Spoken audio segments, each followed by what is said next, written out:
cette nouvelle vidéo de Real Goslinx.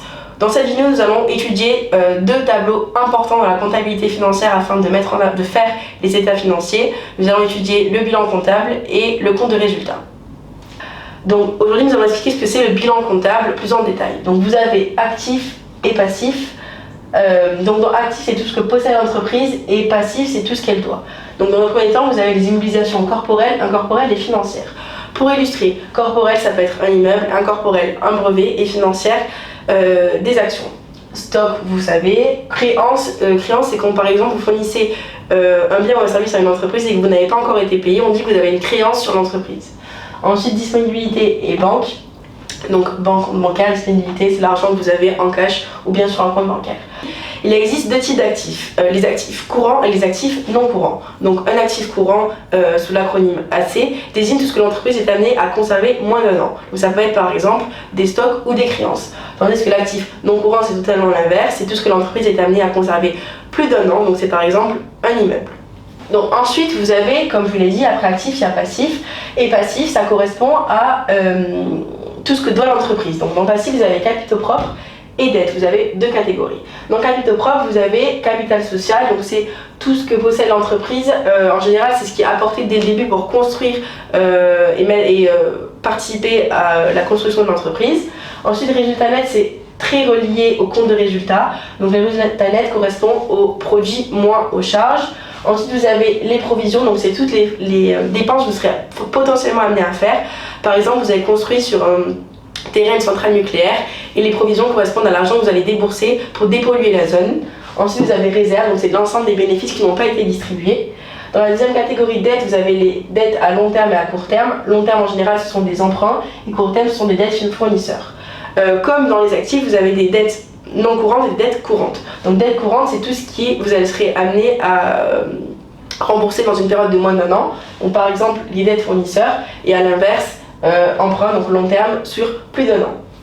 A savoir, pour finir, que dans le bilan, il y a une règle simple, actif est égal à passif, ou bien, si vous voulez plus en détail, actif est égal à capitaux propres plus dette. Donc maintenant, je vais vous expliquer comment fonctionne un bilan comptable. Donc vous avez deux catégories, comme j'ai dit auparavant, à gauche actif, à droite passif.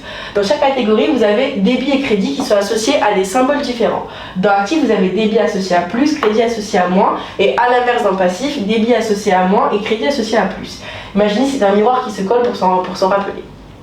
Donc, pour vous expliquer comment il fonctionne et que vous compreniez, je vais l'illustrer par un exemple.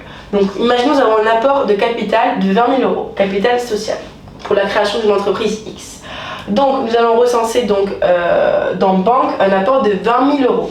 Donc, la banque, comme on l'a dit tout à l'heure, c'est dans actif. Donc, on rajoute 20 000 € en débit puisque c'est un apport d'argent, donc c'est plus.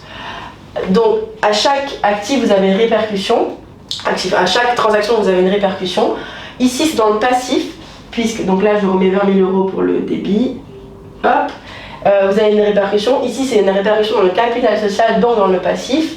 Et le capital social, on y apporte 20 000 €. Donc ici, c'est crédit qui est associé à plus. Donc on a 20 000 € en crédit qu'on recense dans ce petit tableau. Crédit, 20 000 €.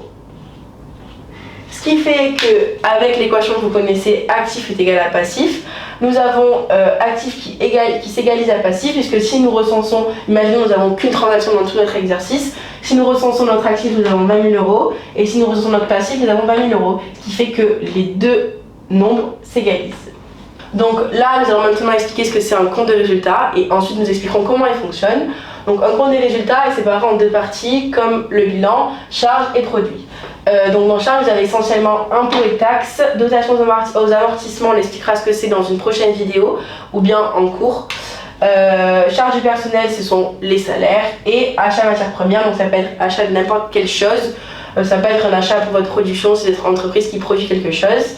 Ensuite, dans le produit, vous avez essentiellement vente par exemple de votre production, si vous produisez quelque chose, intérêts et dividendes, par exemple pour des actions que vous possédez.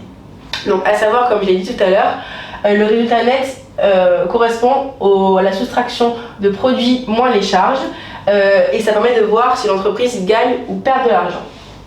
Voilà, la vidéo sur le bilan comptable et le compte de résultat est terminée. Si vous avez des questions, n'hésitez pas à venir me voir dans mes DM, mais je fais également des vidéos, enfin des cours en présentiel, donc n'hésitez pas à vous inscrire sur le site internet et je réexpliquerai tout ce qui est bilan comptable et compte de résultats, donc si vous avez des questions, c'est l'occasion.